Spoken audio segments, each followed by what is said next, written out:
Hey everyone, welcome to my new video tutorial. I'm May Park and today I'm going to show you how to create a one layer messy watercolor card with lots of layers and splatters. When it comes to watercoloring, I love to create a light and transparent look of watercolors by letting water do my most of the work. So I usually use lots of water and less pigments and try not to go over same areas over and over to avoid heavy layers. But this time I'm going to try something different and create a messy watercolor card which almost looks like I intentionally ruined my watercoloring by adding some muddy or desaturated colors. My inspiration came from the on-layer watercolor card that I created for Altenew 5th anniversary blog hop earlier this month. In case you want to check out how I made this card, I'll add a link to my blog post on the description box below. For today's card, I'm going to follow the layout of my old card and use the similar color scheme, but as I mentioned, I'll watercolor my images a little bit differently this time. Today, I'm going to use the engraved flower stem set from Altenew because the images have beautiful details that will help me where to add my shades and highlights. If you are not good at masking technique, I highly recommend that you test out your placement of each image by stamping the images on A2 size scratch paper. That way you will know which image you should stamp first to place it in the foreground. I haven't decided which sentiment I'll use for my card, so I pulled out a few stamp sets that include some of my favorite sentiments. When it comes to watercoloring, it's important to choose a high-quality watercolor paper. So I mostly use Artist Cold Press 140-pound watercolor paper, which is my favorite. But this time, I use Canson Cold Press 140-pound watercolor paper as it was sitting on my desk for some reason. Blending on the colors wasn't the best on the Canson watercolor paper, but it still worked. I'm going to use my original Misty stamping tool as I know I'll need to stamp my images a few times at the same position to get a nice black impression. I placed my A2 size watercolor panel inside the Misty stamping tool and I'm using my magnets to hold the paper in place. I'm using the sentiments printed on the acetate sheet to decide which sentiments will fit in the middle of my card front. I'm temporarily matching my stamps with the sentiment area on my test paper. It's a great way when you decide the font and size of your sentiment before you actually stamp it on your card front. I'm going to stamp the sentiments from the Smile More stamp set towards the top of my watercolor panel using Altenew permanent black ink. To get a better black ink impression, I'm going to stamp each sentiment twice with the same ink. You can use the black pen to fix your stamping and enhance the black color if you want to. This is one of my all-time favorite sentiments. Everything will be okay in the end. If it's not okay, it's not the end. I chose this sentiment because I'm going to send this card to one of my friends who is going through tough times in her life. Next, I'm going to pull out the large floral image from the engraved flower stamp set and position it on the bottom right corner of my panel. After picking up the stamp with the Misty Door, I'm going to ink up my stamp with alternate permanent black ink, which is waterproof, and stamp it onto my panel. Then I'm going to stamp the same image on a post-it note to create a mask. I'm going to cut out the image on the post-it note with my scissors. I recommend you cut slightly inside of the stamping line. That way you can get more perfect stamping while masking the images. I'm going to layer my mask of the stamped image on my panel, covering the image completely. By the way, my post-it note has a full adhesive on the back, so I don't need any glue to place it on my panel. If you don't have post-it notes with a full adhesive, you can stamp your image on a print paper and use your temporary glue tape instead. Next, I'm going to stamp the second flower, positioning my stamp partially onto the mask. Then I'm going to clean my stamp with a baby wipe before moving on to the next image. As you can see, I store my used baby wipes in a small bowl to prevent my paper from getting wet by accident. The reason I stamped the large-sized flower first is that I wanted to place my large flower in the foreground while having small flowers and leaves partially behind the large flower. Stamping the large image first also helps me find the placement of other images with balance. I'm going to continue stamping and masking until I finish creating my own floral arrangement around the sentiment. Masking takes time, but once you remove all the masks, you can see the beauty of masking technique. If you want to create a soft look of watercoloring, you can stamp the images with embossing ink and heat emboss them with white embossing powder. Especially if you are in the beginner level of watercoloring, heat embossed images will help you stay inside the outlines while watercoloring. Or you could stamp the images with a light color of water-based ink for no-line watercoloring. But here I'm stamping my images with black ink to create intense outlines. Once my stamping is done, I'm going to put my stamps back into the original packaging so I don't lose them while I'm working on my project. By the way, I use alcohol prep pads to clean my misty door. I bought a pack of alcohol pads from Costco, and this pad helps me clean my misty door perfectly without any ink left. I've been using this cleaning method for several months since I watched Jennifer McGuire using it in her videos. It's now time to do some watercoloring. I'm going to use watercolor brush markers from Altenew. Each set comes in 10 vibrant colors and they blend easily with water and different colored brushes. Each barrel is filled with water-based ink and you can gently push the barrel until the ink comes out. You can easily apply color straight from the marker or dilute with water for a softer look. In this video, I'll be using a number 3 watercolor paintbrush to pick up the ink and blend in colors. I'll be taping down my watercolor paper onto the chipboard seat using washi tape. This will help me rotate my panel easily without touching the panel while watercoloring. I'm going to scribble my watercolor brush markers on the well of my water media mat so I can easily pick up the inks with my watercolor paintbrush. There are many different ways to watercolor images. Today I'll be showing you an easy way to watercolor your floral images and share a couple of tips on how to add interest and depth on your images.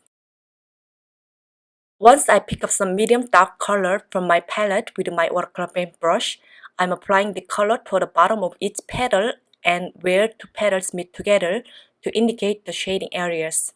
You can start by wetting your watercolor paper first with clean water if you want to. Make sure to use less water for your first application as it's important to have intense color in the beginning. Before the stroke is dry, I'm going to take my watercolor paintbrush and pull the color out from the darker stroke. Next, I'm going to go over the paint to diffuse the color using my watercolor paintbrush by adding a bit of water to the ink. And I'll be loosely watercoloring each petal with less pigment and lots of water to color entire petals. Next, I'll be bringing in some darker colors to enhance the shading areas. Please note that I'm leaving some white areas to indicate the highlights on the petals in the beginning, but they mostly will be covered with some colors in the end. Depending on your preference, you can let the first layer dry before adding the second layer, but this time I'm not going to worry about the drying time. Some of the layers will dry before applying darker colors, but I will leave some of the layers still wet to achieve the unexpected blending effect. To create a gradient look of the color, it's important to remove the ink from your watercolor paintbrush and wipe off the excess ink using a towel in between before you pull out the color. Again, I'm not gonna worry about this too much for today's project. Usually, you can get a better result when you stay away from adding too many layers on your watercolor images. But I won't be afraid of adding more layers and details this time as I really wanted to go crazy and get messy with my watercolors. You can always go over the image to diffuse the color or to add more color. You just need to control the amount of water you add to the ink. Adding different color is also a great way to create some interest to your image. If you make a mistake with your watercolors or you have some paints went outside of outline, you can fix it by adding some clean water on the paper and picking up the colors with a paper towel or paintbrush. But I will intentionally go outside of outlines to create a controlled, messy look. Now I'm going to turn on some music and speed up the process, and I'll be back once I'm done coloring.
You can stop here if you want to, but I'll be adding some details using white watercolor paint. I will just trace some of the black stamping lines to mimic the shape of petals and add some dust here and there.